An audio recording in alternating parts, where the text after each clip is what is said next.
ئەبێ بزانین کە ئەو هۆکاری وڵاتانی پێ جودا ئەکرێتەوە بۆ دار الئیسلام و دار الکوفر دینەکەی پێغەمبەرە صلی الله عليه وسلم، نە بە عەقڵی خۆمانە بێ، نە بە قسەی غەیرە مەعسوومە بێ، چونکە بێ بە ئایەت و حەدیث بێ، گومانی تیانی.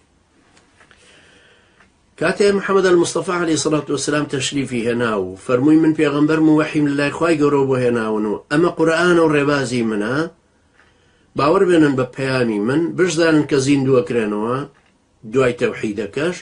ئەم سێ ڕوکنە ڕئیسەی بۆ خەڵکی بەیان کرد، هەر لە یەکەم هەنگاوەوە، تەمان لە مەدینەش ئەحکامەکان هەروایە، تەوحیدی خوای پەروەردگار باوەڕهێنان بە ڕیسالەتی پێغەمبەری خوا عەلەیهی سەڵات وەسەلام کە وەحیە و خوای گەورە بۆی ناردووە، و باوەڕهێنان بە زیندووبوونەوە. ئەو زیندووبوونەوەش بۆ محاسەبەکردن و پاداشدانەوەی کەوابووە بێت لە دنیادا پابند بن بە قورئان و سنەتەوە. ئەو کەسانی پابندن بە شریعەتی مستەفا عەلەیهی سەڵات وەسەلام، دیندارێتیەکەن و بە دەرەجەکانی تەقواکاریە سەرەکەونە سەرەوە پاداشتیان هەیە. ئەو کەسانی باوەڕیان پێی نابێ یان باوەڕیان پێی هەیە و ئیلتیزامیان پێی نابێ، ئەوانش بە دەرەجاتی جیاواز تەبعاً سزا وەرەگرن.